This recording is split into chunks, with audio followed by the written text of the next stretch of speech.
Welcome to the Gals Guide to the Galaxy podcast, where a group of gals gather for you one cool thing around our topic of the month. Is it ancient history? Is it breaking news? Is it safe for work? Well, that's up to each gal. All we know is that... Fasten your seatbelts. It's going to be a bumpy night.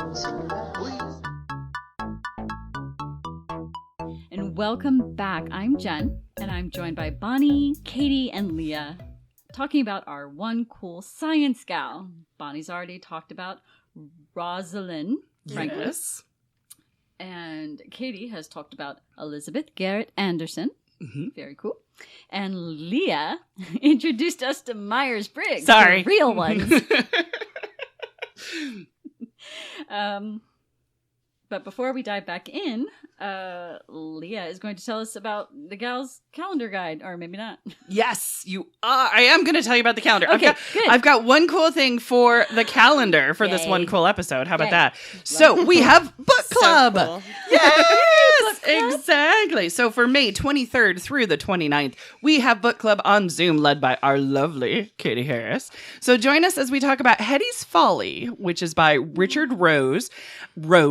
There we go. I always want to say Rose, and it's not. It's Rhodes. Thursday, May 26th at 8 p.m. Don't forget to register beforehand. That way you get that Zoom link, and you can register at galsguide.org to join the discussion. Totally fun. Yes. All right. I think you have a rando question for us. Do you have a random question? Yes. So, science-y and more, environmental right kind of person of yes. me. And so I've actually taken on I am a certified rescue diver. Ooh, scuba. Very nice. Yes, thank you.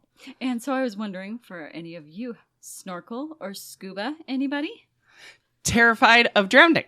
So, no. No. Have you seen those? Yes. Those helmets and that way you can breathe freely and talk. And I have that seen kind of those. thing. I also don't like enclosed spaces underwater.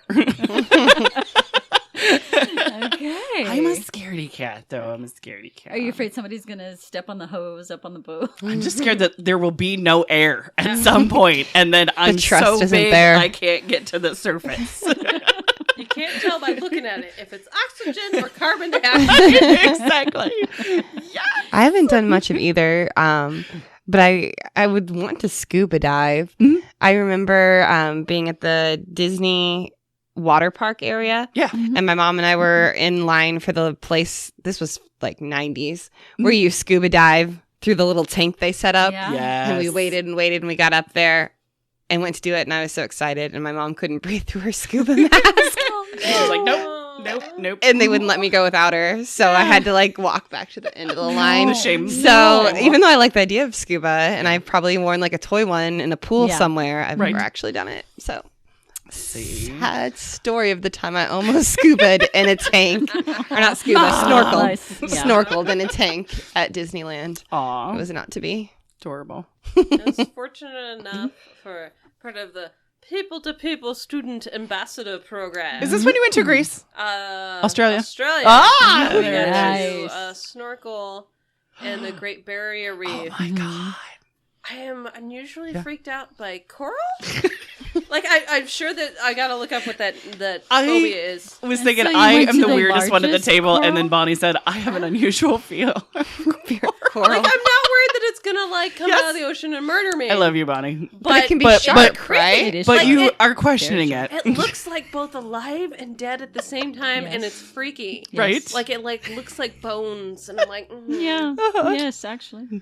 No. I You get it. are never a ever felt that way about delicate coral. flower. I would probably be fine. But I with appreciate the you know, perspective. when you got the little Yeah, plants waving around, that's fine. But when it's like the pokey rocks, it's And even those flowy little plants can actually burn you. Oh. Yeah. Oh. It's called fire coral. nice. Bonnie has a new fear.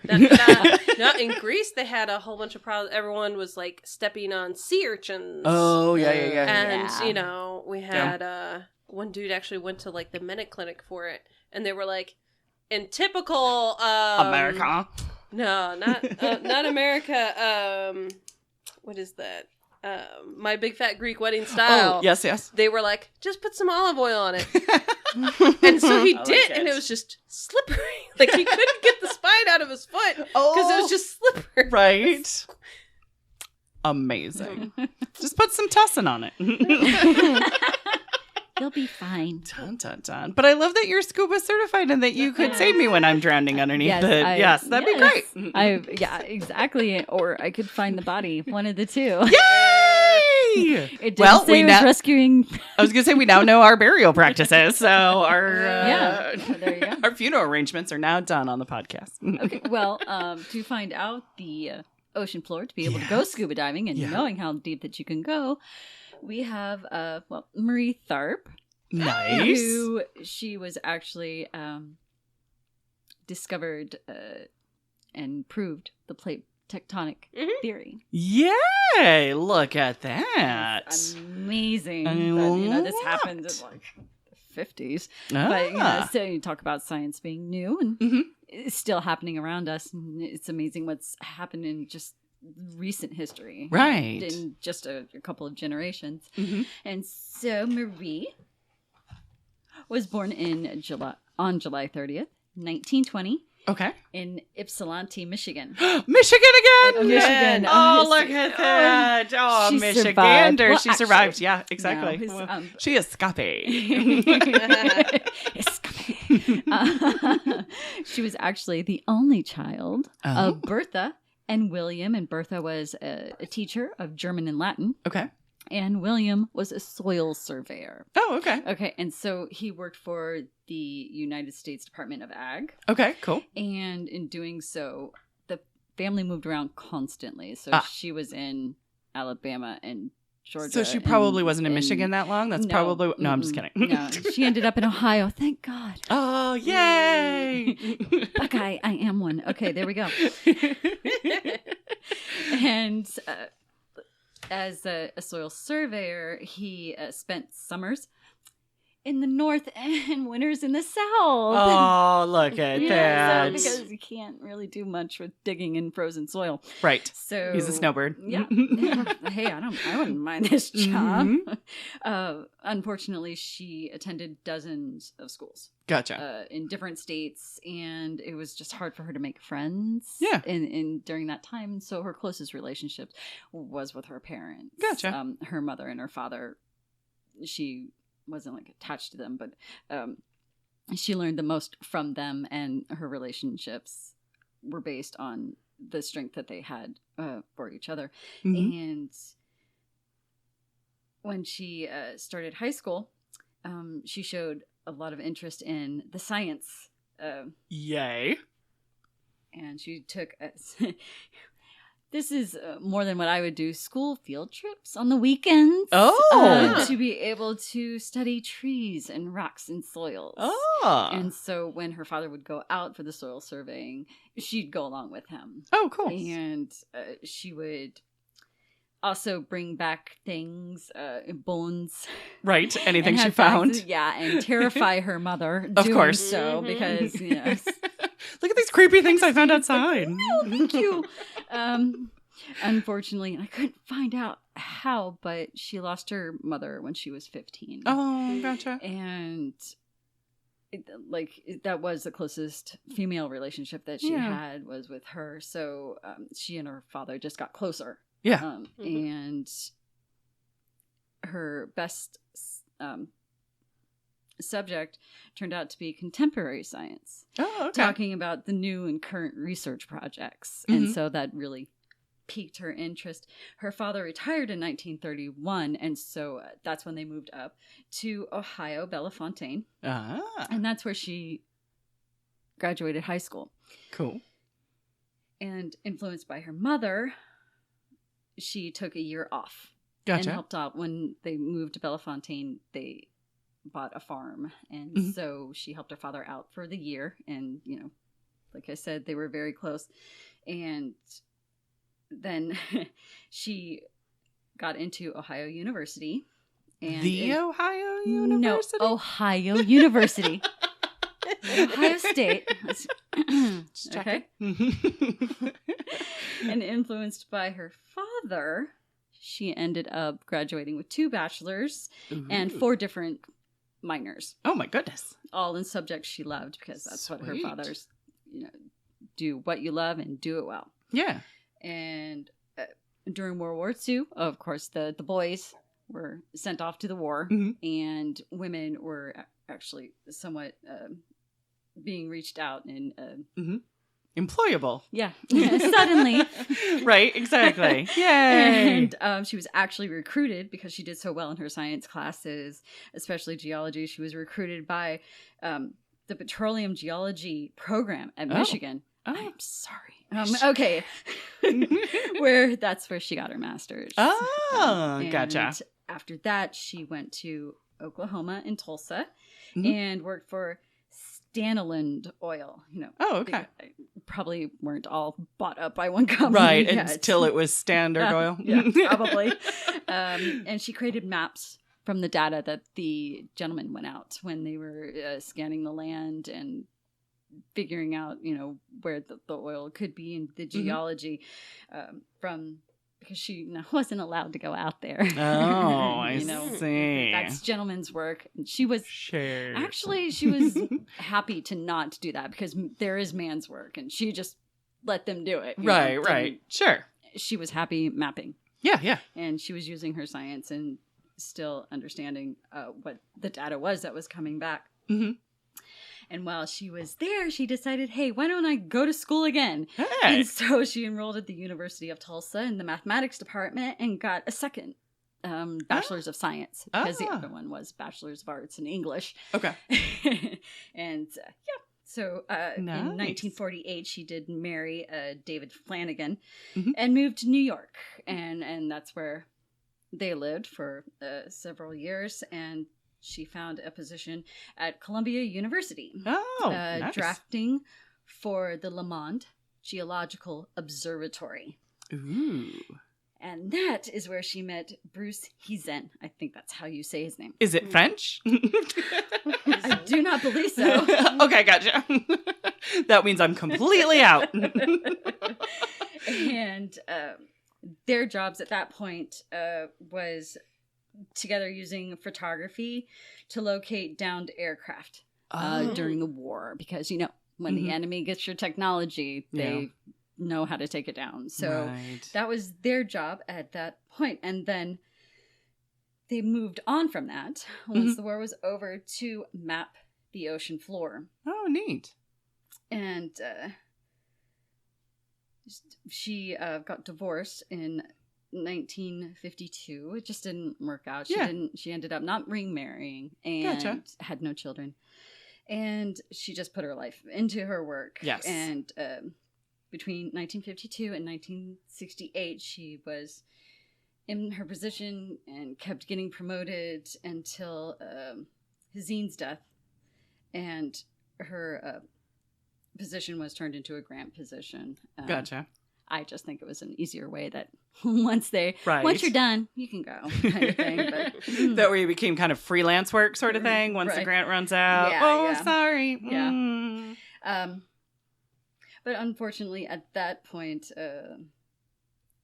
in 68, the seafloor maps weren't really published during the Cold War. Gotcha. Because they felt that the fear the Soviet subs could be using them to... Right, exactly. Yes. If they could see what was between their landmass and ours, that they could use They would be able to use it to hide behind it and things like that. Can't publish science when you're scared.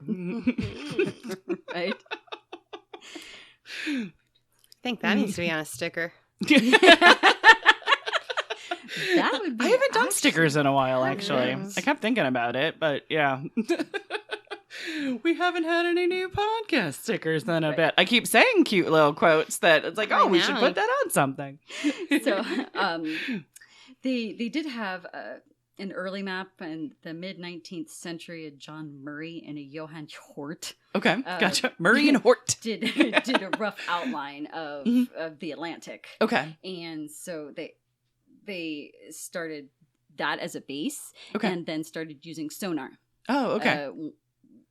Because war creates technology, and let me tell you, that was really helpful in starting to map it more. Yeah, and that's when she saw this valley in between, because in the 19th century, they just thought it was an underground mountain range. Oh, yeah. Because Yeah. that's all they can see. It's dark down there. Right, exactly. Yes, and it's tall like a mountain. Yeah, and it just looks like a range. And so with the sonars and the mapping and the data she was using, she found this really weird rift in the middle of the mountain range. And it took her 2 years to convince Bruce that it was there. Because he was the one going out on the boat. Right. And doing all the sonar work, because apparently women weren't allowed on the science boat yet. Sure. Bad luck. Right. Sure. Once again, Women don't float. Women catch the science boat. Right. We should be on that. That should be on a sticker.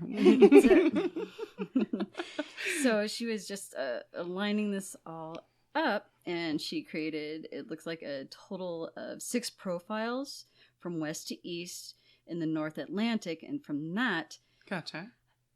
right? Yeah. She was able. This is bathymetric, is how I think it's called. Pronounced, yeah. Bathysphere. The bathysphere, ladies. Yes. And it's the study of the ocean and river floors and lake floors. Gotcha. Okay.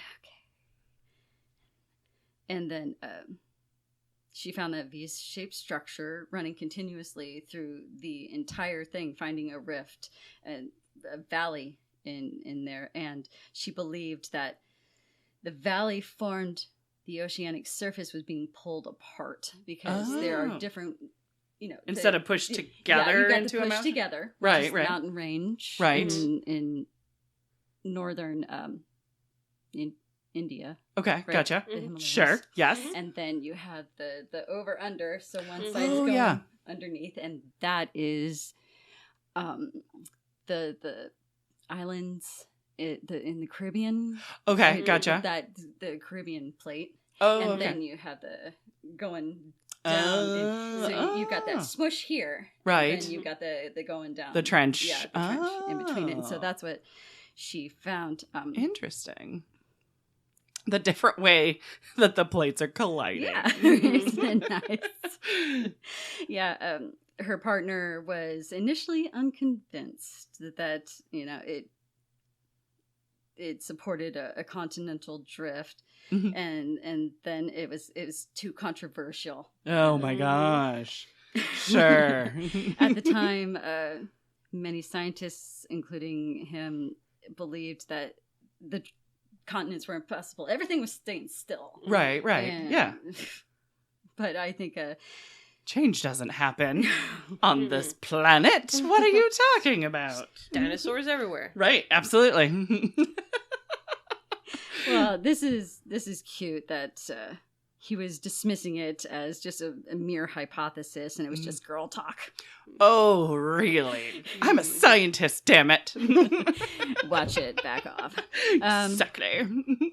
So, but he did actually hire Howard Foster and started plotting earthquake epicenters in the oceans. Mm-hmm.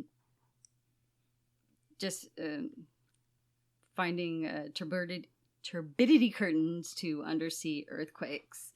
Oh. And so, examining this and using the secondary data set of the earthquakes, that was lining up with Tharp's profile of the Mid-Atlantic Ridge. It was showing that the earthquake stuff was moving, and then it would be moving in the direction that she would say that would make sense for plates. Within the valley. I mean, you've all seen, haven't you seen? I've seen epicenter earthquakes showing around all of actually the ends of the plates. Right. The more activity in those dividing lines. Activity, at the dividing line. That's why they think California is going to fall into the sea. Yeah, probably. Get a big enough shake at that point. Right. Beachfront property. And you didn't even mean to. Oh, there's an island of California all of a sudden. Yeah. So, they were using, let's see here. It was only after seeing the locations of the earthquakes and that it aligned with Tharp's that Hazine said, "Oh, yeah, okay, yeah, that makes sense." So he had to have backup from a buddy. I mean, science is good to have a backup at any point, but sure, she whatever. had pretty much everything, saying that. Right. Just were needed moving around. a guy to be like, yeah, it's plausible. So they put it together and they put it in a book in 1957 of the North Atlantic and published their first physiograph map of it. Nice. But Tharp's name didn't appear on any of the major papers. Well, she wasn't on the boat. She missed the science boat. Damn. So, I mean, she did all the work, but whatever. Did she leave her notes in a drawer? So we're back to that again? See. That's the thing. You gotta hold on to those notes, ladies. Pull out those notes, yeah. Tharp, like I said, with the... it didn't work with Hazine after that. And her position was in that grant, so she started working with the graduate students to assist in further mapping the extent of the valley. Cool. And then she found similar trenches and similar breaks in it, and she found the Indian Ocean, the Arabian Sea, the Red Sea, and the Gulf of Eden, and suggesting a presence of a global. Kind of putting the pieces together. Nice. And so, in collaboration with the Austrian landscape painter Heinrich Baran, Tharp and Hazine realized the map of the entire ocean floor, which was published in 1977, which was the year that he passed away. Oh, gotcha. Was her name on that one? She was later recognized and attributed to her work for the ridge in mid-Atlantic. Wow. But, received credit for the discovery. But she got an atta girl? Yeah. Okay. Way to go later on. But we know of it now and her efforts of it. But cool. 77, still not getting credit. I just want people to get credit for the work that they do. No, it would be nice. It seemed the men can, but who knows? Right. She, after working on the map, she continued to serve with the faculty until 1983, after which she operated a map distribution business. For her retirement. She sold maps. Yeah. She's like, see that map? I did that. Y'all know what that looks like? Because of me. I wasn't on the boat. Right. But I looked at the data. Exactly. I put it together. She donated her map collection and her notes to the Map and Geography Division of the Library of Congress in 1995. I think what we've learned here is how important women's notes are, y'all. Okay? So keep those summarize notes. this month of science. Exactly. Write down your damn notes. And secure your notes. Hide them from men. Lock them. Send them to the Nobel Committee before your death. Right. In 2001. Make yourself a checklist. Right, exactly. In Let Bonnie check it off. Yeah. Bonnie will do it. She got the list. Tharp was awarded the first annual Lamont Doherty Heritage Award, which was from the Geological Observatory that we spoke of earlier. Well, she got an award. Yes. And unfortunately, she died in 2006 of cancer. Oh, wait a minute. But wasn't she born in 1920? Yeah, so she was still 86. Yeah. I seem to be able to find those girls. Right. There you go. That's nice, though. But she's got a decent list of awards. She was recognized later in life. Right, yes. The National Geographic Society Hubbard's Medal in 1978. Gotcha. The Society of Women Geographers gave her Outstanding Achievement Award in 96. Cool. The Woods Holes Oceanographic Institution Mary Sears Woman Pioneer and Oceanography Award. That award title is way too short. Yes. I mean, like, they really need to stretch that out. That I'm also curious what the acronym is. But anyway, go ahead. In 1999, there are a number of selected publications, and they're children's books. Oh, there's children's books about her? Yeah, there are children's books about her. Aww. And it's, a mapping of the floor and the first oceans. Oh. And so I'm going to try to find them so I can get them for the library. Oh, thank you. You're very That'd be welcome. very cool. Oceanographer. And that was her little legacy. She made an impression, and she just kept working. Right. And she didn't really. She knew men's work, and she just went with that. Let the boys do what the boys are gonna do, but I'm gonna do my work, and I'm gonna do it awesomely. Mm-hmm. You do what you love. Yes. And that's what she ended up doing. So she found it. Yay! Very cool. It's a little bit more of a positive note, I think, than the rest of us brought to this month. I mean, I'm looking at all of us, including myself. But that is a fantastic point. Do you want to wrap it up for us, darling? Do you want to do I shall. the final close? The final close. Well, that wraps it up for Science Gals Month. Next week, we are off for Memorial Day. And we'll return on June 6th to celebrate our LGBTQ+ Pride family. Hope to see you soon at the Gals Guide Library, and thank you so much for listening. For show notes, links, and images from this week's show, visit galsguide.org. Want exclusive stuff like deleted bits and major bloopers? Become a Gals Guide patron today. Thanks for listening.